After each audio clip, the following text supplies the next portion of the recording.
Assalamualaikum warahmatullahi wabarakatuh. Semoga kita selalu dalam lindungan Allah Subhanahu wa Ta'ala. Pada kesempatan kali ini dan di video kali ini, kita akan membahas tentang Qawaid al-Asasiyah. Sebelum masuk ke dalam materi, izinkan saya untuk memperkenalkan diri saya. Nama Gusti Putri Hasanah, NIM 2114-020116, Prodi Pendidikan Bahasa Arab, dengan dosen pengampu Ustazah Meliza Budiarti MA. Selamat menyaksikan.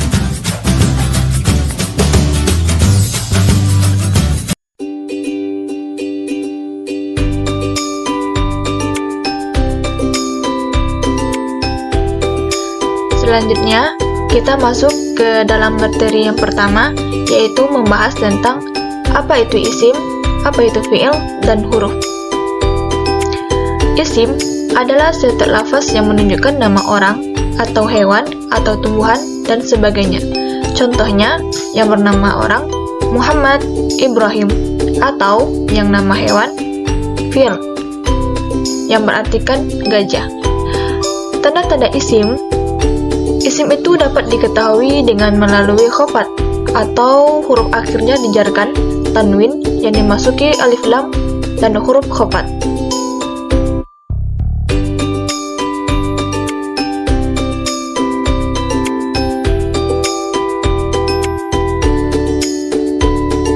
Selanjutnya, fi'il. Fi'il adalah kata yang mengandung sebuah makna yang ada pada dirinya dan berkaitan dengan waktu. Fi'il terbagi menjadi 3. Yang pertama yaitu fi'il madhi. Fi'il madhi yaitu kata kerja yang menunjukkan pekerjaan di masa lampau. Contohnya, kataba, yang berartikan dia telah menulis. Yang kedua yaitu fi'il mudhari'. Fi'il mudhari' yaitu kata kerja yang menunjukkan pekerjaan di masa sekarang atau yang akan datang. Contohnya, yaktubu, yang berartikan dia sedang menulis. Yang ketiga, fi'il amr, yaitu kata perintah. Contohnya, uktub, yang berartikan tulislah.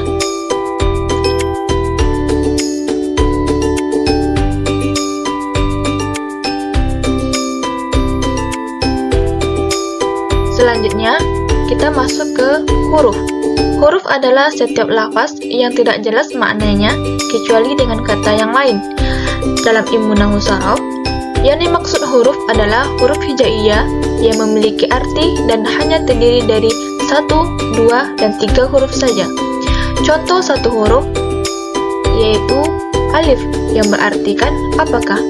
Contoh 2 huruf yaitu min, yang berartikan dari. Contoh 3 huruf yaitu ala, yang berartikan di atas.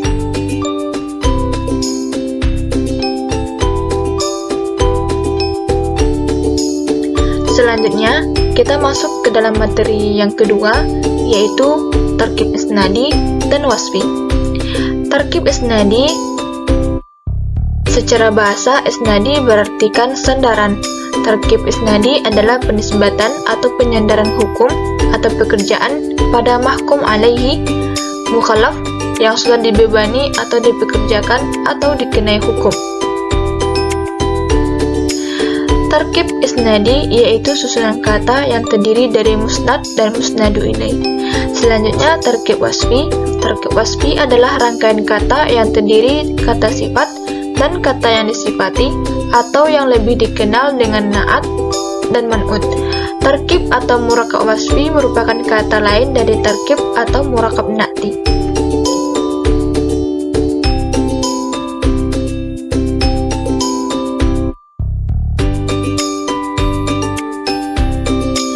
Selanjutnya, tarkib adadi dan tarkib idhofi. Tarkib adadi termasuk dalam tarkib majzi, yaitu setiap 2 adat atau bilangan yang diantara keduanya termasuk huruf ataf yang dikirakan. Tarkib adadi adalah dari hitungan 11 sampai 19 dan dari hitungan ke-11 sampai hitungan ke-19. Tarkib idhofi atau idhofah adalah 2 kata atau lebih yang bergandengan, di mana 2 kata tersebut tersusun dari 2 unsur dan 2 kata atau lebih tersebut menjadi satu makna. 2 unsur tersebut antara lain adalah yang pertama mudhof, yang kedua mudhof ilaih. Adapun cara membentuk idhofah, sebagaimana yang kita ketahui bahwa salah satu ciri isim adalah adanya alif lam dan tanwin, dan tidak boleh dalam satu isim ada dua ciri tersebut, yakni alif lam dan tanwin. Sehingga harus pilih salah satu. Kalau ingin menggunakan alif lam, maka tanwin tidak boleh digunakan. Contoh al-masjid.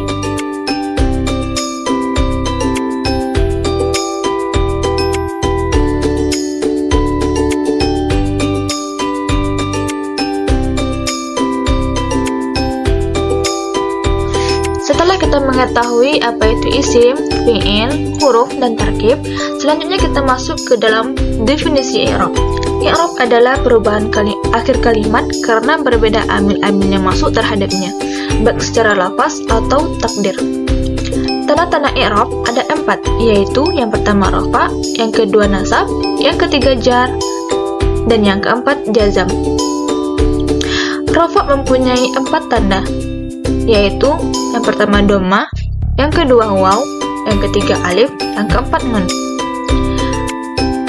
Dhamma, kalimat-kalimat dengan tanda dhamma di saat rafa, yaitu yang pertama isim mufrad, yang kedua jamak taksir, yang ketiga jamak muannas salim, yang keempat fi'il mudhari'. Waw, kalimat-kalimat dengan tanda waw di saat rafa, yaitu jamak muzakkar yang salim, ismul khamsah, dan selanjutnya alif.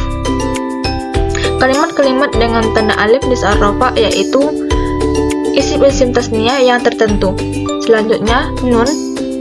Kalimat-kalimat dengan tanda nun di saat rafa, yaitu fi'il af'alul khamsah.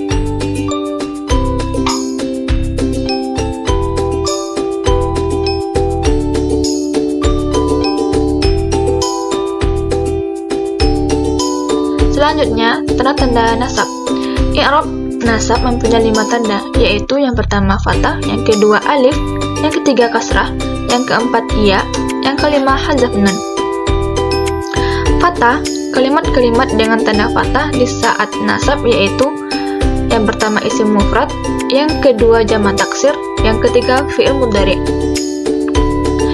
Alif sebagai pengganti fathah bertempat pada satu tempat, yaitu asma'ul khamsah. Kasrah sebagai pengganti fathah hanya bertempat pada bentuk jamak muannas yang salim saja.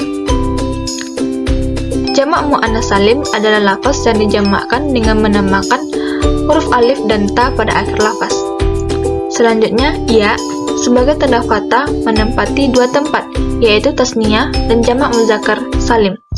Tasniyah dan jamak adalah lafaz yang menunjukkan pada makna 2 dengan adanya tambahan huruf pada akhirnya, bukan karena pengatafan. Hadzaf nun, yaitu membuang huruf nun, merupakan tanda i'rab nasab yang terakhir dan bertempat pada af'alul khamsah.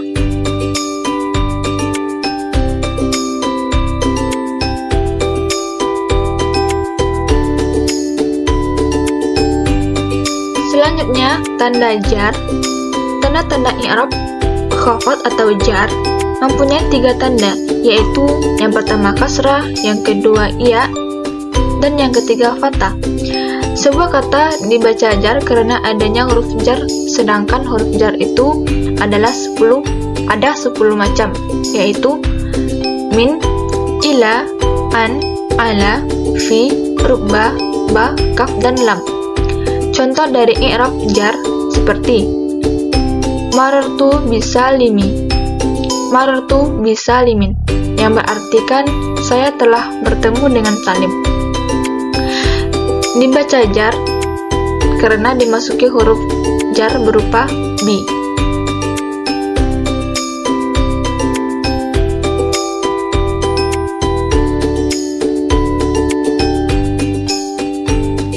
Selanjutnya, tanda-tanda jazam.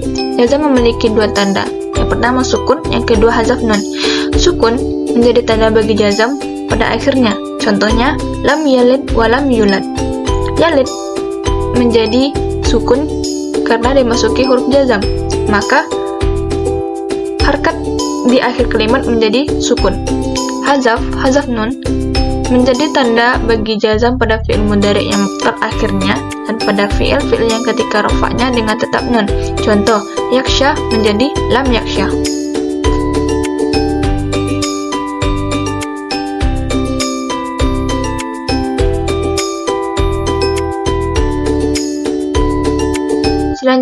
Selanjutnya kita masuk ke jumlah ismiyah. Jumlah ismiyah adalah jumlah yang terdiri dari mubtada dan khabar. Contoh, al-masjidu kabir, yang berartikan masjid itu besar. Apa itu mubtada? Mubtada adalah isim yang terletak di awal jumlah yang dibaca rafa. Dan apa itu khabar? Khabar adalah isim yang berfungsi untuk melengkapi mubtada agar menjadi kalimat yang sempurna, atau dalam bahasa Arab dikenal dengan al-jumlah al-mufidah. Kaidah-kaidah yang terkait dalam jumlah ismiyah antara lain: yang pertama, dibaca rafa; yang kedua, mubtada berupa isim yang ma'rifah; yang ketiga, khabar berupa isim nakirah; yang keempat, mubtada dan khabar harus bersesuaian dalam hal mu'annas dan muzakkar serta mufrad mu'annas dan jamaknya.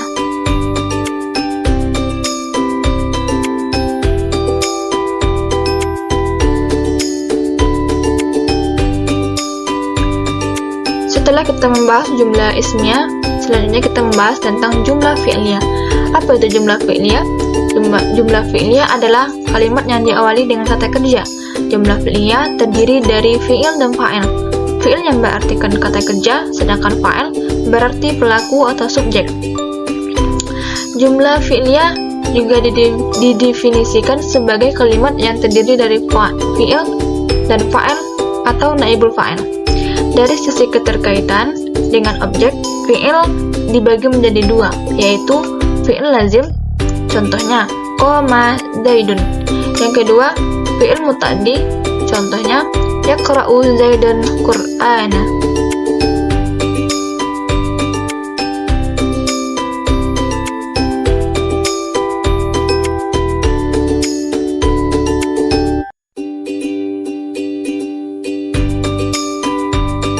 Selanjutnya, kita akan membahas tentang fa'il dan naibul fa'il.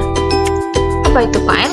Fa'il ialah isim yang dirafa'kan yang disebutkan terlebih dahulu fi'ilnya. Fa'il terbagi menjadi dua, yaitu yang pertama, fa'il yang zahir. Contoh, safara Muhammadun. Yang kedua, fa'il yang mudmar. Contohnya, hafiztu. Selanjutnya, naibul fa'il. Cara pembentukan naibul fa'il: yang pertama, jika fi'il madhi didomahkan huruf awalnya dan dikasrahkan huruf sebelum akhirnya. Contoh, nusira. Yang kedua, jika fi'il mudhari didomah. Jika fi'ilnya fi'il mudhari, maka didomahkan huruf awalnya dan difathahkan huruf sebelum akhirnya. Contohnya, yaqra'u.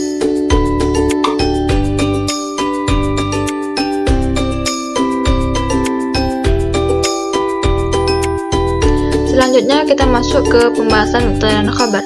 Mubtada ialah isim marfu yang bebas dari amil lafaz, sedangkan khabar ialah isim marfu yang dimusnadkan kepada mubtada. Ciri-ciri mubtada dan khabar.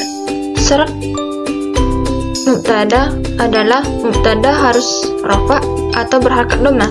Yang kedua, mubtada harus berbentuk ma'rifah. Syarat khabar antara lain, khabar harus berharakat rafa atau dhammah, khabar harus nakirah, khabar harus disesuaikan dengan mubtada, baik jenis kelamin, mufrad, mu'annas, dan jamak.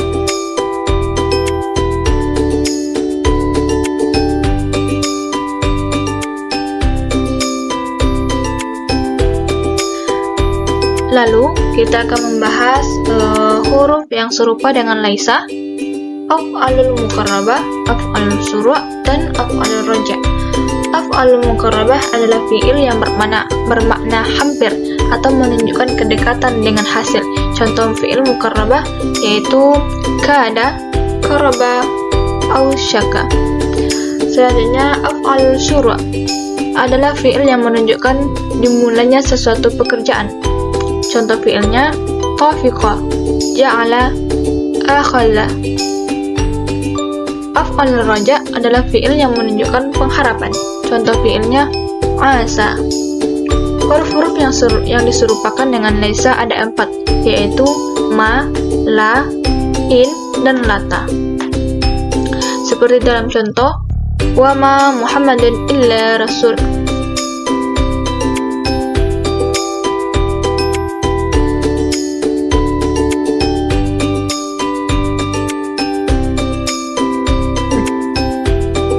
Dan yang terakhir yaitu inna dan saudaranya inna. Inna adalah salah satu amil dari beberapa amil nawasih yang bisa masuk sekaligus mempengaruhi susunan i'rab mubtada dan khabar. Sedangkan menurut Mastur, inna dan saudaranya adalah beberapa huruf yang disebut dengan huruf nawasih karena mereka mengubah hukum mubtada dan khabar, sehingga berubah menjadi isimnya inna dan saudaranya, dan merupakan khabar sehingga berubah menjadi khabarnya inna dan saudaranya. Inna dan saudaranya yaitu inna untuk sebagai penegasan, anna sebagai penegasan dan harus didahului oleh kalimat kanna untuk penyerupaan, lakinna untuk susulan, la'alla untuk pengharapan, laita untuk angan-angan.